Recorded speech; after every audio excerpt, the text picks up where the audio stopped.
Hi friends, I'm Chuck and this is my good friend Bob in Ecuador, and we're doing a series on following and fishing, and we thought let's look at Jesus and see how he modeled what he asked his disciples to do. So we're going to look at the scriptures and see how Jesus modeled following the Father. So, Bob, let's start with the first passage.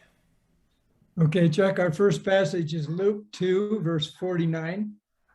And it's about Jesus when he stayed at the temple when the family left and they came back looking for him. And he said, "Why were you looking for me? Did you not know that I must be in my Father's house?"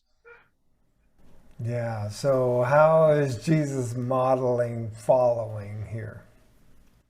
He's got a fixed focus on the Father and he knows what he's there for and he's going to accomplish it. Yeah. And that's his priority. Yeah. Over his parents being worried about him being missing in the caravan for 3 days and just being 12 years old. So he had his priorities set at a very young age. So, all right. So, Bob, what's our next passage? The next passage is in the book of Luke, chapter 5, verses 15 and 16.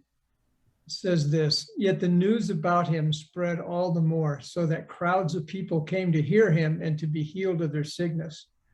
But Jesus often withdrew to lonely places and prayed." Checking in with the Father, getting direction, hearing his voice, all of those things were much more important to Jesus than a crowd of people. Yeah. Sounds a little different than the matrix of today. Yeah. Today, it's all about how many friends you have on Facebook, how many people are viewing your YouTube channel. Jesus had his priorities. It was following the Father, not popularity. So, John 5:19.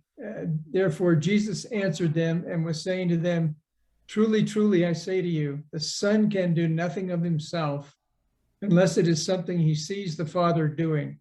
For whatever the Father does, these things the Son also does in like manner." It makes me think about when I've seen little kids mimicking their father. And you see the dad do something and the little boy goes and gets his toy hammer and does it, just follows that. But Jesus is seriously saying, "I'm not doing it unless dad's doing it, unless the Father's doing it." And so if you're seeing him, if you're seeing me, you're seeing him. I'm imitating him. yeah. And I like that last part where it says, and he also does it in like manner. So he's not just kind of sort of doing what dad is doing. He's doing it exactly like the Father is doing it. That's pretty close following, if you ask me. So, yeah, good. All right, let's move on to the next verse. John 17, 1 through 4.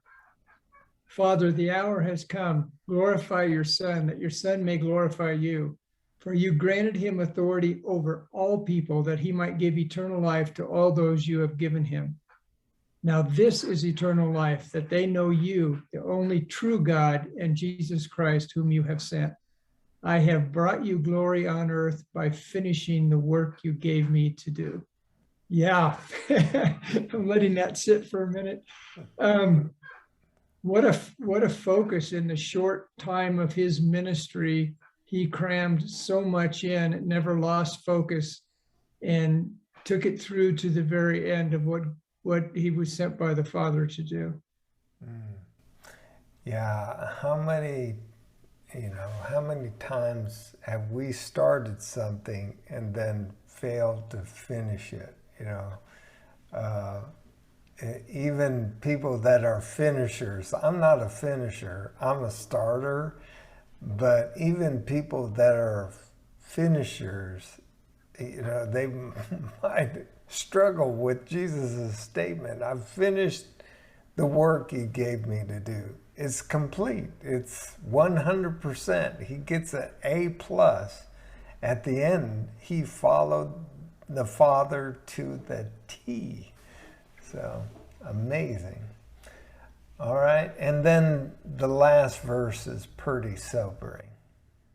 Yeah, Jesus in the Garden of Gethsemane, just before his arrest. Father, if you are willing, take this cup from me, yet not my will, but yours be done. Wow. Yeah.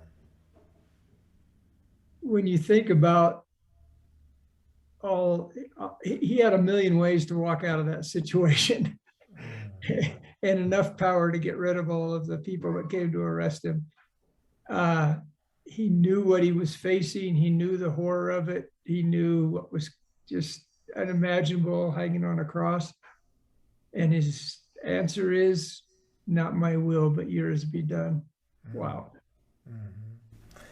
And we're the recipients of his following the will of the Father, even to death. We're the recipients of that grace, that gift that he's given to us. And so really, it's an amazing thing to watch Jesus follow the Father to the point where we are the benefactors of his obedience to the Father. Bob, kind of wrap this up for us. What's the significance? What should we be drawing out of this as Jesus, our model? One of the first things Jesus said to his first disciples was, follow me. And if he's following the Father and we're following him, we should see that happening in our lives, that focus, that will that puts God first in spite of or in the midst of the things that happen in this life. And I think it's also a solid point to say, if there's any questions, look at Jesus. Mm-hmm. Yes. What did he do? What did he say to do? Absolutely.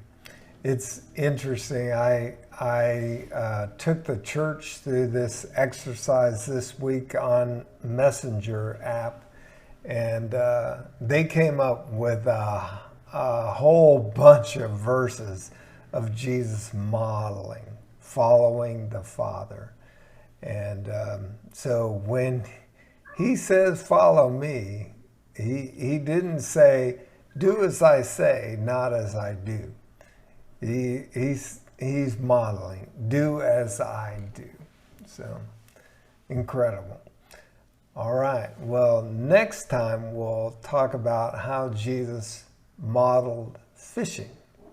So, all right. We love you. God bless you. And until next time, keep following Jesus.